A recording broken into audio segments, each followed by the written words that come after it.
I'm grateful to my colleague, Professor Dwayne Lucas, who we are co-teaching a course on the election together. So thank you for joining us, and thank you all for coming. Our election series of guests, we started out with Amy Walter from the Cook Political Report. We've had Latasha Brown, the co-founder of Black Voters Matter, Hugh Hewitt, the conservative radio show host and columnist for Fox, as well as the Washington Post.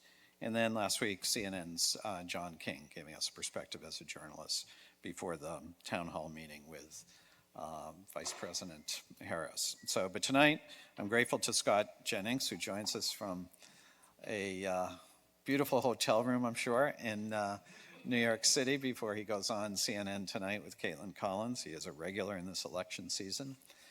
He's a Kentucky native who attended the University of Louisville as a McConnell Scholar.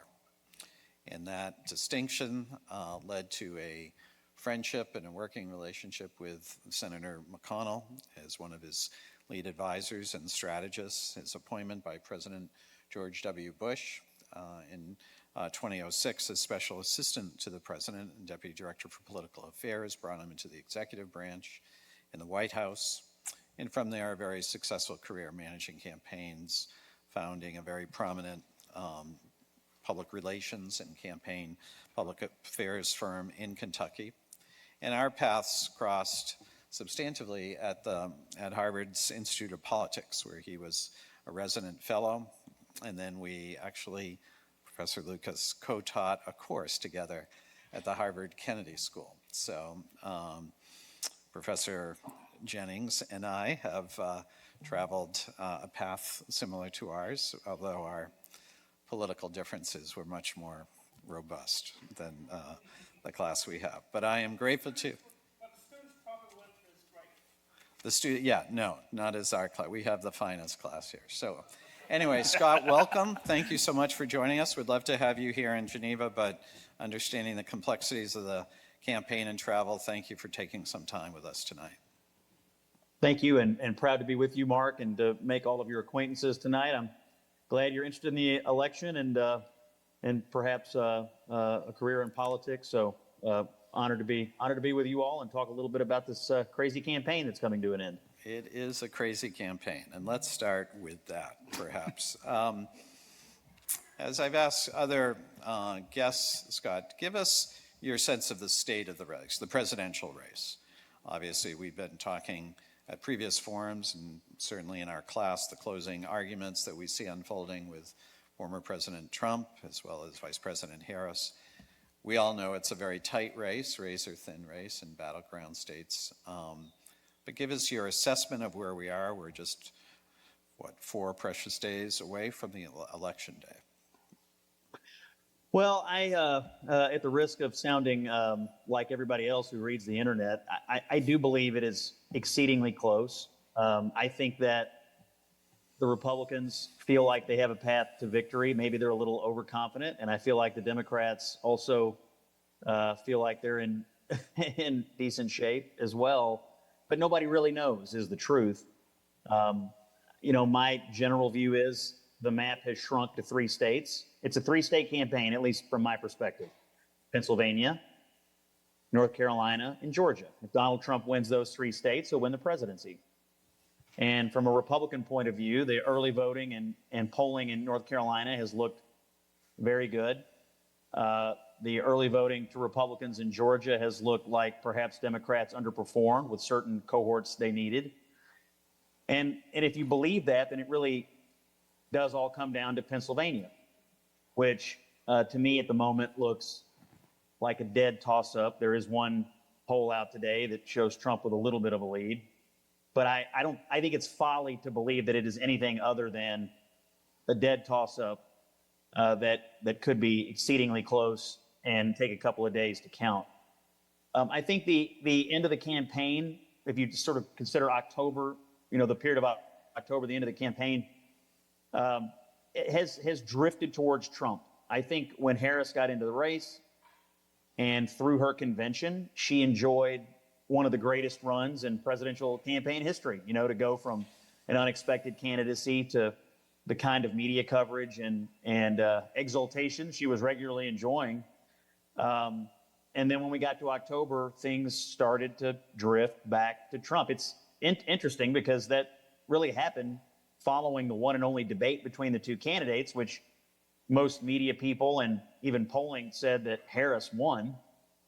But following that debate, Trump started to drift effectively back in the right direction, and now finds himself today, Mark, in far better shape than he has ever been in his other two campaigns. If you look back at the 2020 and 2016 polling, either nationally or in the states, Trump is light years ahead of where he was in either of those two campaigns.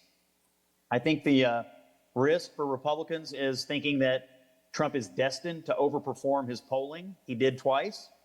There's no guarantee that he will again. And the risk for Democrats here is that they really sort of picked the wrong closing message, which was less of a positive vision or an affirmative policy vision for the country and more of a make it a full referendum on Trump and count on the fact that maybe there's just enough people who don't like him or fear him to win the election. Harris could easily win. Trump could easily win. I could see this thing tipping in full one way or the other. My general view is if certain voter cohorts begin to tip in one state, well, they would probably be tipping in other states too. I just don't know which way that's going to be. So I'm very reticent to make a prediction, to be honest with you. I think I'd rather be Trump than Harris, but that is a very thin I think. And if I had $20 to bet on it, I think I'd put it back in my pocket. Very careful, very careful. Fair enough. Let me unpack that a bit, Scott. You said about the vice president's closing argument, that it was, I guess, the democracy frame in a bit more like President Biden's initial message of the campaign. Why do you think that's less resonant for her closing argument? Well, I think that at this point in the election, everybody who is voting on that issue, everybody who has placed that as their top issue, has already decided. I think she's had those voters who think that is the most and only thing in this election. I think she's had them from the beginning, and I think Biden had them as well. I just think that there are more voters who are less connected to politics, less engaged in our civic affairs, disconnected from the news, however you want to describe it, that may vote and are looking for something a little more personal to them, whether that's on the economy or whether that's on public safety or whether that's, just on day-to-day cost of living, whatever. I really do think that the argument she landed on at the end is for people that she already has. And I think that's a huge gamble on betting that your base is just a little bit bigger than Trump's. They might be right. And if I could tell you one thing that you should take out of this seminar tonight, it's that whoever wins presidential campaigns is invariably described as a genius, and whoever loses them is invariably described as an idiot. Right. And so no matter what happens next week, somebody's going to look like a genius. And maybe they're right. And maybe my fears are unfounded for them. But if I were in their shoes, I would be somewhat concerned about the working class core of this country, of all races, feeling like they've been beaten down for the last 4 years in their own personal lives and needing something more than an argument about January 6th. As terrible as it was and as impactful as it was to a lot of people, there are other folks who don't have the luxury of debating democracy around the dinner table every night because they're too busy debating what they're going to be able to afford at the grocery store tomorrow. But I take your point that politics, I was always sort of taught in campaigns, is about addition, right? You need to bring more people into the campaign, into the candidate sphere. I guess some Democratic friends and strategists will say former President Trump has done very little to expand, to do addition, right? Where is he growing his base? He clearly has a formidable base of support. But where in his messaging, where in his closing argument, is he expanding the base? And do you buy the proposition? Yeah, he has lost some people and gained some people, and that's the algebra we're waiting to see on Tuesday night. I mean, there's no doubt that he has a definite cap.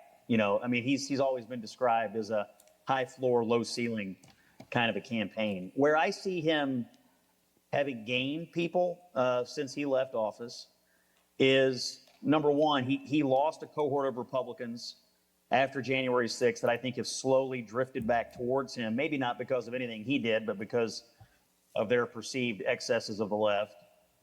And I do believe he has grown himself among working class voters, union members, young men, people who in the past, for most of my career anyway, we would have thought of as probably Democrats, but they've drifted towards him for one reason or the other, whether it's cultural or economic.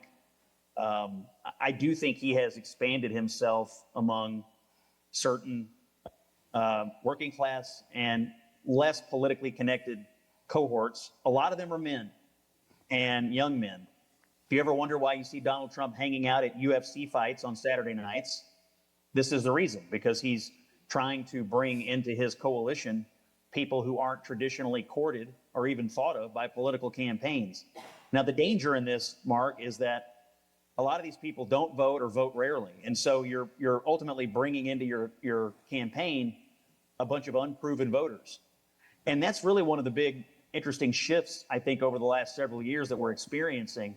The upside down of Democrats and Republicans. It used to be that Republicans were thought of as having the most reliable voters, and that Democrats had less reliable voters and therefore higher turnout necessarily helped Democrats. Now, to me, it's upside down.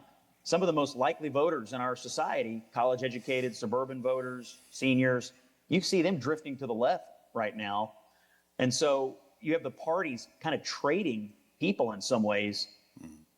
Working class, non-college headed for Trump, white collar, college educated, sort of gravitating in some cases to Harris or to the Democrats. And that's the real algebra of this campaign. I don't know who's going to be right, but to me, Mark, the growth for Trump has largely been in picking up some non-college working class voters who have a spotty voting history. And we're going to see how good their ground game is on election night, because turning people out who don't usually vote, it's hard work. One phone call doesn't usually do it. It's a high contact issue, and it requires a really good campaign to do it. So hence spending time on all these hours on Joe Rogan, hours and kind of smaller. Yeah. But let me ask you, to the kind of plus of my, and maybe it's the changing nature of the parties that you referenced, but you've worked at the highest levels of Republican politics. You've worked in the White House for President Bush. It was the key advisor to Senate Majority Leader McConnell. How do you react as a Republican when you read his longest serving chief of staff, his Secretary of Defense, his former vice president, members of his cabinet, senior military, national security officials not supporting President Trump? What does it say to you about the moment in the Republican Party, or is it all Trump specific? Well, I think a lot of this is Trump specific because, he's the one engendering the outrage from some of these people who worked for him or worked around him.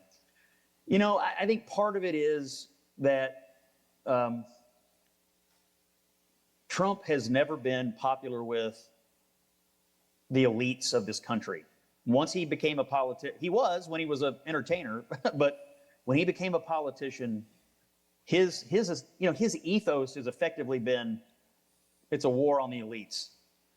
I'm for this is the pure populism of it. I'm for the working class, the average person, the person who's been put upon by the elites and the government and corporations, and that's who I'm fighting for. And so it doesn't actually surprise me that he has not gotten along with or impressed, or in some cases deeply troubled, people who I would consider to be honorable and patriotic, but certainly the elites of their professions, whether that's military or government or what have you. And so it actually doesn't surprise me that some of these people he brought in who are decidedly not from his world were deeply unimpressed with him, and he was deeply unimpressed with them.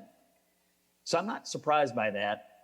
I do think the foreign policy military split is going to continue to manifest itself for a long time. I think if he wins, he is going to face pretty stiff resistance, not probably on his domestic agenda, but on his foreign policy views, on his views about the military. I think he's going to get a lot of stiff resistance from Republicans in the Senate and other Republicans in Washington. That'll continue to be probably the brightest flashpoint in the evolution of the Republican Party. Who's going to win out on this viewpoint about foreign policy and military, isolationism versus, more traditional American involvement in the world? I don't know who's going to win that debate, but to me, it is the biggest raging debate. Some of the other stuff I think is settled. Taxes are settled, judges are settled, immigration is settled. Free trade is basically settled, and settled in Trump's favor, honestly. Even though you still have pockets of free traders out there, Trump's basically moved the party to the left on that front. But I think, Mark, in the weeks, months, and years ahead, if Trump is still the head of the party, the issue you identified is going to continue to manifest itself in pretty public and robust disagreements from people like you mentioned about what Trump may want to do with the Republican Party's direction on these matters. So we've talked about former President Trump's closing argument. Talk to me about the Vice President's closing argument. Well, I thought that the choice of the ellipse for the speech the other night was interesting. It was made more interesting by the fact that Joe Biden was in the literal White House that was over her shoulder on a laptop, just like this one, talking to people and causing her problems. It's kind of a metaphor for the campaign. Trump, Biden's kind of always in the background and kind of always causing her problems. Generally, and in that particular night, very, very specifically. So I thought the speech was, I have questioned whether the tactic of just continuously pounding Trump over the same things over and over again is going to be effective. He's a fascist. He's a Hitler. He's a threat to America. However you want to describe it, whatever the phrases are, it's basically the same attack we've heard for 9 years. And I think a lot of people deeply believe in that, and they think it's true.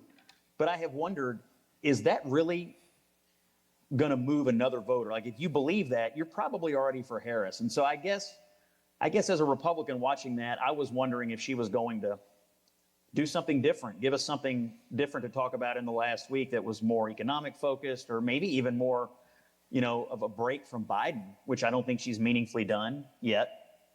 But a lot of it was just kind of stick to this anti-Trump message. I mean, I think it's pretty clear most of their chips are on that bet that there's enough people who fear or hate Trump to win the election. Again, they might be right. If it were me, I probably would have come up with something we haven't heard before from virtually every Democrat who's come along in the last 9 years, but that's the bet they made. So I'm underwhelmed by it, but then again, look, they see a lot more data and information than I do. So this is just a pundit's opinion. Sure.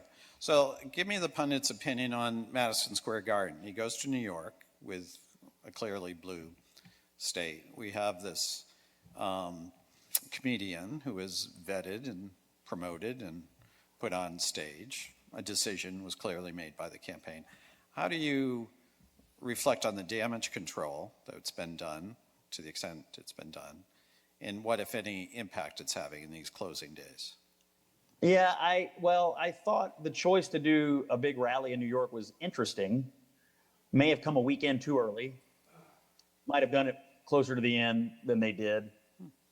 The pre-program was not well thought out. Traditionally in campaigns, you try to make people feel good about themselves, not insult them when you're trying to get their votes. So that idea that putting an insult comic in your pre-program. They're writing that down, Scott. That's a really important lesson. Don't insult the voters, right? Yeah, don't insult. I mean, I know this is like high-level complex, like stuff you're learning. We're getting big advice here. Yeah, don't insult the humans. So I thought that was incredibly dumb, frankly. And I mean, have you ever heard of like a rock band? I mean, if you've got 2.5 hours to fill, put a rock band up there, for goodness sakes, play music. I mean, people like music. And so I was sort of puzzled by why or how that would have come to be. The thing about Trump is that so many outrageous things or things that have been portrayed as outrageous have happened over 9 years. It's hard for me to imagine that the words of a comedian that I had never heard of until Sunday are going to be regarded as the most important thing I've ever heard about Donald Trump, and therefore I'm switching my vote. Color me dubious on that front. But I tell you what it did do. It took away the news cycle. The Trump campaign had a plan. They released a couple of new ads, their closing ads they released on Sunday. They flooded NFL games with it. Trump was supposed to make this speech that kind of mirrored those ads. And so they had a messaging plan built around paid advertising and the candidate's speech, completely obliterated by what happened in the pre-program and the corresponding days of coverage of it. So, it was dumb. It was a dumb idea. I mean, the most important things that a campaign can do are promote what the candidate is saying and what you want to be said in the paid media. And when something else is overshadowing that, you've obviously made a mistake. Honestly, the same thing happened to Harris. Her speech in the ellipse was then overshadowed by Biden's gaffe about the garbage thing. So both campaigns had a plan that they wanted to execute in the last week, and both had their plans interrupted. I don't yet know, I guess, how to regard the cleanup on it in either case, because we're so close to the election. To me, it's hard to measure that. But I can tell you that neither campaign wanted the aftermath of their closing events to be what it has been, which is largely dealing with the commentary of people who are not the candidate themselves. That was what was remarkable about Madison Square Garden. It's the first Trump rally we've ever had when the outrage wasn't directed at Donald Trump. I mean, normally we have these rallies and there's days of coverage of something he did. In this case, it was some random comedian. And so my guess is he was none too pleased about that the attention was going to someone else and not him. But I think the impulse to do a big event in New York was actually interesting and an interesting idea, just like the impulse to do the garbage truck thing. Pretty smart. He's a showman. He knows how to put on a show. But there's no doubt that what they wanted to do and what ultimately happened are two different things. Before I turn to Professor Lucas, let's talk a bit. You've worked in so many campaigns nationally, the House and Senate and Republican majorities. How do you assess that for the Senate that you know very, very well, and the House as well? I'll start with the Senate. And my top line read is that if I were a Vegas betting line odds maker, I would set the over-under at 51.5, and it's inching towards 52 every day. I'll just take you around the map a little bit. West Virginia, as you probably know, is completed, and a Republican will replace Joe Manchin. I think Montana is done, and I think Sheehy will win and defeat Tester. So that gives Republicans 51. Then you look around, the next best seat, I think, for the party is Ohio. A lot of Republicans believe Marino has tracked down Sherrod Brown and will win the race. That would be 52. The rest of them, I think, are still underdogs. I think McCormick remains an underdog in Pennsylvania. I think Michigan and Wisconsin are underdogs. I think Nevada is the next one. Although there's some late movement in that race, it still feels a little underdogish to me. So I can get to 52 with Ohio. To get to 53, 4, or 5 would be a big night for Republicans. On the other side of the ledger, I think it's unlikely, but not totally out of the realm of the possible that Ted Cruz could lose in Texas. But again, I think it's highly unlikely. I do not think Rick Scott will lose in Florida. And I think the Republicans have solidified Deb Fischer in Nebraska. So I actually don't think it's likely that Democrats will pick up a seat anywhere.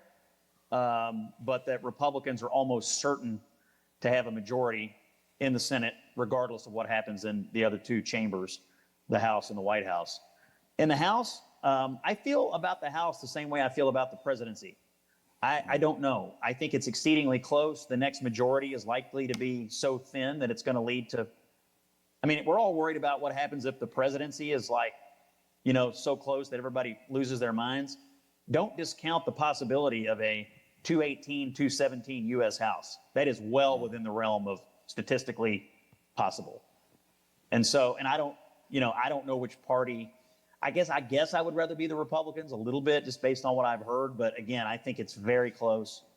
And, Democrats have a lot of things going for them in these Senate and House races, but particularly in the House where they've had all the money. They tons of money flowing into these things, all the resources you could want, which does, I think it has diminishing returns the farther up you go. The brighter the lights, the less the money matters. You get down to the House races, the money matters a lot. And Democrats have certainly had plenty of it in the biggest races. So I still think it's a pure toss-up. I view it, Mark, somewhat the way I view the presidency. I don't really know. I just know it's going to be close one way or the other. Yeah. When Amy Walter was here, I guess that was about a month ago, for the forum, she thought the House would follow the presidential. Yeah, I think that's a reasonable bet. If I were putting 20 on that, I think that would be a reasonable bet to make. So is Speaker Johnson's comments this week that they're going to have major reforms and Obamacare a burden to some of these Republican candidates? I mean, it's pretty popular healthcare. Yeah, I dealt with this on TV a little bit last night. Why would he have done that? Why would the speaker say that 5 days out? Well, I looked at the remarks and then I looked at his statement afterwards, and my understanding is that what he intended to convey, but perhaps did not, is that they would not be trying to repeal Obamacare anymore, but they were going to make changes to it. And so I called the Republican in the House who is the current head of the Health Subcommittee and will likely be the chairman of Energy and Commerce if Republicans win the chamber. And he told me in no uncertain terms there would be no effort to repeal Obamacare. There would be no effort to change pre-existing conditions. They were going to look at transparency in medical bills. They were going to look at PBMs and sort of middleman reforms. To me, the ship has sailed on Obamacare repeal. And I think Johnson made that clear in a follow-up statement. He said it's too ingrained in the system. I think that's correct. But you can make changes in health policy. I do expect the Republicans to do that. Whether it was smart, he was answering a question from someone in a voting office or in a Republican office in Pennsylvania, I think.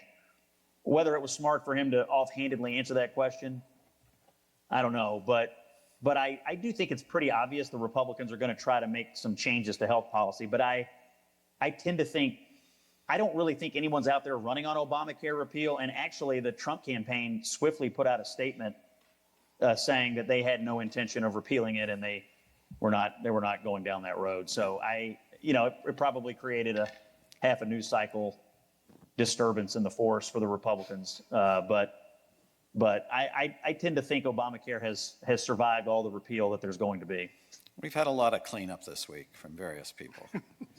We've had a lot of cleanup comments from between President Biden and various. Professor Lucas. So I was thinking of sort of tying in a bunch of the points you made earlier, and I think we all agree that this is going to be a close election. It's going to come down to who turns out. One of the things I noted that we're talking about back in June, July, was how strong the Biden at the time ground game was, and how they had all these offices throughout the country spread out, mobilizing people to vote. From my scan of news articles, I haven't seen a lot of talk about that. And I'm curious if you have any perception about what's going on at the ground game. Is the Democratic game better this year than the Trump game, or is it the other way around? Yeah, good question. Well, I think the Democrats, because of the crushing financial advantage they have largely been able to do what they've done the last couple of cycles, and that's they do have more infrastructure, they have more offices, more brick and mortar, more human beings out in the field. I think that's all true. And I do think that they are putting a tremendous amount of effort and time and resources into it. I always tell people about ground games, door-to-door salesmen are only as good as the product they're selling. If the refrigerator doesn't get cold, no one's going to buy it. And so, that's the limitation of all ground game is, what am I selling? I don't think the existence of or the volume of offices is as determinative or interesting as it used to be, because so much organizing is now done in other ways, online and via social networking. So I tend to pay less attention to that than I used to. To me, the most interesting ground game point this year has come from the Republicans, who have completely and totally upended the way they usually do it. Normally, the Republican Party and the Republican National Committee works with the presidential campaign to do a large-scale voter contact program that consists of phone calling and door knocking, and they put a premium on volume. You probably may have read from campaigns past, today we knocked on 800,000 doors, tomorrow we're going to knock on 600,000. And so there's like a premium on volume. The Republicans threw this totally out the window, and they decided to not just eschew the way it's been done in the past, but also leave behind, I think, largely the RNC and partner with these outside groups, super PACs and outside groups, to do a lot of the voter contact. And on top of that, the voter contact, I think, has been very, very narrowly focused on these low propensity voters or no propensity voters who Trump is trying to bring into the coalition. So gone are the days of just millions of calls, millions of door knocks, and in are the days, which, by the way, were probably engineered out of your local Republican office. In are the days of a very, very narrow-casted data set. So instead of trying to knock on 1,000 middling Republican doors today, I may only be trying to talk to 5, 10, 15 very low propensity voters who are not known to either party. That's a totally different way to look at it. We'll see if they're right. I talked to the campaign manager for Trump about it a few weeks ago, and he said, look, we used to put all of our eggs in the quantity over quality basket, and today we're putting all of our eggs in the quality over quantity basket. They think it's been successful. They think it's going to work. We won't know until election night, but I think, again, if they get it right, they'll be judged as geniuses for having totally overhauled the way the Republicans do their ground game. I'm glad you used particularly the word genius, because, as you said, the winner's going to be called a genius, and the other side is going to just be idiots. But I'm curious about your thoughts of Trump going to Madison Square Garden, Trump going to California, Harris going to Dallas at this point in their races. Traditionally, we would expect them to be in Harris has been in the battlegrounds, but we expect both of them to be just circling around those battleground states and speech after speech after speech after speech, convincing those battleground states to turn out and vote and get in the office. But Trump was in Madison Square Garden, Harris was in Dallas. Is that going to pay off, or is that brilliance or idiocy? Yeah, I didn't think it was as wrong to do those things as a lot of people did, because the campaign is so national that, it doesn't matter where Trump speaks. He's going to get so much media coverage. Does it matter where Harris speaks? She's going to get so much media coverage. I mean, they're trying to drive a national frame for their campaigns, and so getting the media coverage is more important, I think, than the geography. Just, Trump in Pennsylvania, he's out of places to do rallies in Pennsylvania. They've done rallies everywhere in Pennsylvania and done them twice. And at some point, honestly, and remember, this is his third try, at some point, people stop showing up. Right. The rallies get smaller. People get less interested in it. And so, in fact, this weekend, he's going to do a rally in Virginia and Albuquerque. Well, one of the reasons you do that is you've not been there. You're going to get a massive crowd of very interested people who've never been to a Trump rally. That will look good on television. The rally that Harris did in Texas looked really good on television. I mean, it drove a message of energy and of momentum for her campaign, as did the message. So I actually didn't think it was as wrong to do those things as some people said. Now, look, I think it's true. Trump has done more events than Harris. She hasn't been to these states as much as he has this year, or obviously over time, because he's run 3 times. So you might make a little bit of an argument that she should have spent more time in the swing states. But, presidential campaigns have become so nationalized that I tend to think the idea that one more rally in Grand Rapids was all you needed might be a little bit of an outdated thinking when you just kind of consider how people are consuming information and how they're taking in these campaigns. Oftentimes the imagery of it is more important than anything, and the image of Trump in MSG or the image of her in Dallas I actually think they look pretty good up there in front of huge crowds. That's not anything to sniff at. Yep. I think my last one, and I'm going to steal this from our class discussion earlier today, and it plays off of the Madison Square Garden. Do you think Trump wants to achieve majority vote? Does he want more votes, or is it just enough that he wins? You know, for the longest time in this campaign, I was pretty sure that it was a virtual lock or a certainty that Harris would win the popular vote. I'm less certain of that today than I was last week. I think the national polling has tightened to a point where I could easily see Trump winning it barely. You know, like I said, he's got limitations, and there's probably a hard cap on him. But it feels like this thing has tracked in his direction in a way that makes it. He has a far better chance to win the popular vote now than I think he did in September and that he ever had in 20 or 16. I'm not saying he will. I'm just saying it is far closer to the realm of the possible than I would have imagined before. I do think her margins are going to be less in New York and California and Illinois and some of the larger blue states than Biden's were in 20. She was going to win those states, but shrinking margins in massive states, it's millions of votes. Some of it also will be wrapped up in turnout. I've read some analysis of the early vote, people trying to extrapolate on turnout. It's mixed analysis so far. You know, we had a massive turnout in 2020. I don't know that we're going to exceed it. We might, but we also might fall a little short of it. So that may also change the algebra on whether he could win the popular vote. It's a good question. I think for most of this campaign, I thought there was a 0% chance of it happening, and now I think there may be a 25 to 35% chance of it happening, which is not an insignificant thing. Right. I wondered it when he went to Colorado.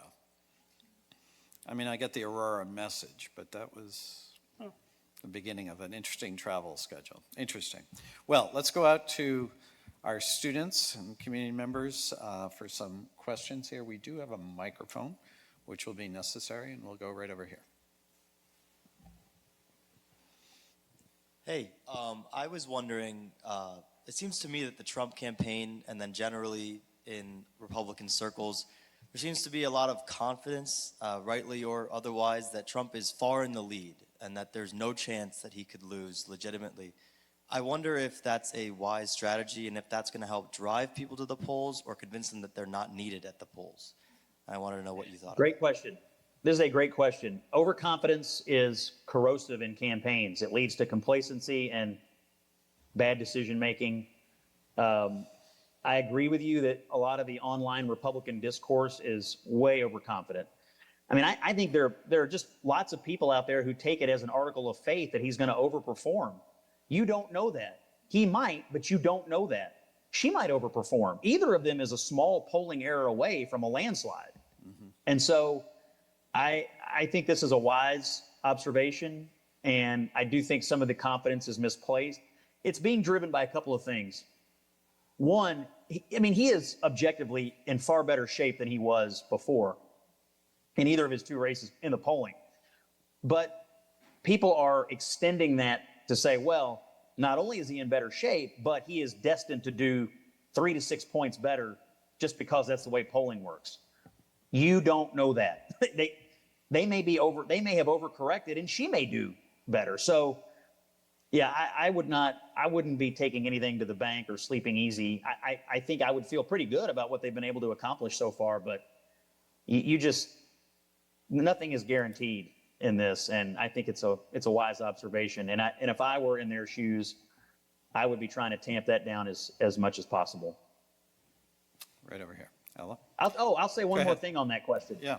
I've even seen campaign surrogates like RFK Jr. on television talking about the jobs they're going to have in an administration and the responsibilities they're going to be delegated and measuring the drapes of whatever office they think they've been promised. This is really stupid. You should not be doing that. No one should be out doing that at the end of a presidential campaign, very amateurish in my opinion. Yeah. I'm curious to know what you think Republican strategy will look like should Trump lose after the election. So whether that's on the legal front, whether that's reevaluating where the GOP as a whole stands, what does a post-2024 election with Trump losing look like for Republicans, in your opinion? Oh gosh, it's hard to say. Trump, I think, is unlikely to run again if he loses. But I do think the party has fundamentally changed. And I also think, honestly, J.D. Vance did himself a world of good at the debate and is now largely viewed as the heir to Trump, win or lose. I think that debate, he really stepped into a different zone. Just the Republican discourse is, this is how it can be done, should be done. JD knows how to talk to the people. So post-Trump, win or lose, honestly, I do think JD sits at the top of that right now. I think some of it may depend on the closeness of the loss. If he loses and it's like hyper close, people will feel one way. If it's not all that close and it's a pretty decent blowout, I could see people feeling differently. Truthfully, I don't really have a crystal ball on that because I don't yet know the contours of what a loss might look like. If he does lose, of course, it'll mean that he'd lost the popular vote, most likely 3 straight elections. And so the party's going to have to reckon with that. I mean, the last Republican to win the popular vote was George W. Bush in 2004. It's hard to keep losing the popular vote and arguing that you're doing the right thing. And so, we'll have to see, I guess. But I will just tell you, I think Vance vaulted himself pretty far up the food chain with his debate performance against Walz. Fascinating. Noah. Good afternoon. So with a lot of Republicans, there's been a lot of talk about how the economy is like bad or how it needs to be fixed. But when you look at studies that have been done and you look at other countries, the U.S. economy is currently the #1 economy in the world and currently throwing other economies like way, just making them look bad. So why would Republicans want to change that if we're so far ahead of everyone else? Well, in the context of the campaign, they're simply responding to what voters are telling them, which is that they're pretty darn mad about their economic fortunes for the last 4 years. And although I understand this argument about other countries, when somebody goes to the grocery store and looks at that receipt, they don't look down and say, well, at least I don't live in Peru. They look down and say, I'm damn mad about this. $100 doesn't go as far as it used to. And so I think as a political matter, the inflation that everyone is angriest about has definitely driven people towards the Republicans. They're pretty mad about the party in power having presided over this inflation. I don't dispute what you're saying about the quality of the data versus other countries or the trajectory of the economy today. That may all be true. But in a political campaign, you're trying to coalesce people around sort of an emotional viewpoint. And there is no question that the emotional viewpoint of the vast majority of the American people is that inflation wrecked their homes, wrecked their lives, wrecked their planning. And people used to feel like they were getting ahead, and now at best they feel like they're simply just treading water. And so that's a powerful emotion to go from feeling like you're advancing to feeling like you're drowning. And I think the Republicans have politically correctly played upon that. As far as what policies would do in the future, you deal with that after you win. There's a story in the Wall Street Journal today that said whoever wins the presidency is going to inherit a great economy, which I'm certain caused Joe Biden's head to explode when he when he picked up the newspaper this morning. Yeah. But it's an interesting point. But I would say this also applies to crime. It applies to immigration. It applies to all these issues. The viewpoint of the American people is inflation equals bad economy. I don't feel safe in my own neighborhood. And I see pictures on TV of people crossing the border, and I don't care what charts and graphs you put in front of me. This is how I am feeling about my community and about my own situation. And I do think the Democrats have actually failed to respond to the emotional aspect of it, even if they have properly responded to the data aspects of it. Great. We'll go right here. Great. What do you think most Trump supporters have heard about the felony charges against him, and how do you think this affects them? Say that again, about the what? The felony charges against Trump? So most Republicans regard the case in New York to be a complete and total sham conducted by partisan prosecutors and a kangaroo court. That is the broad viewpoint of the Republican Party. They think this was a paperwork case elevated into a felony for no other reason than Donald Trump was at the center of it. That's a viewpoint also held, frankly, by a lot of Democratic legal analysts that I work with on television as well. They also think that the case should have never been brought in the way that it was. So when Democrats talk about 34 felonies, Republicans laugh at it because they regard this as a complete and total sham carried out by enemies of Donald Trump in a blue state and in a blue city that is most hostile to him. So they don't think anything of it at all. In fact, it makes them angry and I think more likely to support Trump, if you want my honest opinion. Regarding the other cases, I think there's more split views on, say, the January 6th case or the documents case in Florida. But that one particular case where he was indicted and convicted, Republicans have great disdain for the entire thing, and honestly have used it as more of a rallying cry than anything. Right over here. There was a big narrative in 2020 from the Republican side primarily about the validity of mail-in ballots and early voting and whether that should be considered accurate or real. But if you look at the early voting data right now, there's about an even split between Republicans and Democrats who have done early voting. Has that changed within the party, and how or why did that happen? Yes, great observation. Republicans finally decided to embrace early voting. Now, overall, voting by mail is down from where it was in 2020 for obvious reasons. But overall, early voting of any kind for Republicans is way up.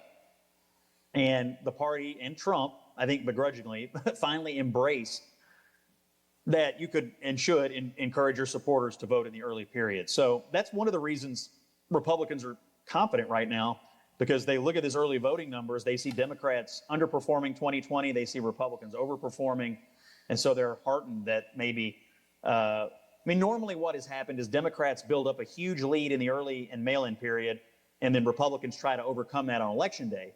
This year, it's obvious that Democrats are just not going to have the same level of lead in the early period to overcome. The question is, who's voting? Are all the Republicans who are now voting early, were they already going to vote on Election Day anyway? So in other words, you've now cannibalized that vote? Or are they new people who don't usually vote or people who vote infrequently, the low propensity voter? Are they making up a large portion of the early vote? I don't really know the answer to that. I've seen a little bit of analysis, but it's pretty spotty. So to me, the question of whether this actually worked for the Republicans, we'll find out soon enough. Did they just simply cannibalize Election Day voters and move them forward, or did they actually use the early period to bring in the people that were least likely to vote? Great observation, though. It finally, after all these years, I remember in 2012, I was running Mitt Romney's campaign in Ohio, and so there were 35 days of early voting. So, we're knocking on doors in Columbus. I was thrown off of like 15 porches for suggesting that somebody vote early. Like, get off my lawn. No Republican wanted to be told to vote early. It's been a long time coming. But finally, the Republicans have decided it's fine to vote early, which is fine with me, I guess. If those are the rules, we might as well take advantage of them. Excellent. Right over here. As previously said, the Republican Party has been targeting people's anger about recent inflation since 2020. With us knowing that this inflation was likely due to COVID and the issues that COVID brought up, do you believe that if Trump had won in 2020 and was the leader of the country at that time, do you think that the Democratic Party would then be targeting that anger? Yeah, look, the challenging party always takes the least charitable view of the nation's economic circumstances and tries to use it to their advantage. Whether that's unemployment rate, inflation, interest rates, whatever. I mean, whatever the economic indicators are that are hurting people the most or are perceived to be hurting people the most, the challenging party always argues that the incumbent party has messed this up royally. We would have never messed this up, and we have a plan to fix it. It's a staple of political campaigns going back for a long time. But what made it so visceral in this election was the severity of it. We're not talking about a little bit of inflation. We're talking about massive inflation. And remember, we haven't had meaningful inflation in this country since the early 80s, the late 70s, early 80s. And so most people have never truly experienced it. It was shocking to people to see things spike the way they did. And so that made it very, very right for the challenging party, the Republicans in this case, to use it in the way they did. But yeah, had the shoes been on the other feet, the Democrats would have done the same thing. But heavy is the head that wears the crown in politics, and challengers are always trying to knock it off. Scott, what do you make of the Washington Post and LA Times non-endorsements? You're a media expert. You're kind of spent a lot of time in the space. And the charges of billionaire owners, special interests, fear of retribution, to a policy of a newspaper. How do you analyze? Because the oddity is we have two on each coast that have made that decision.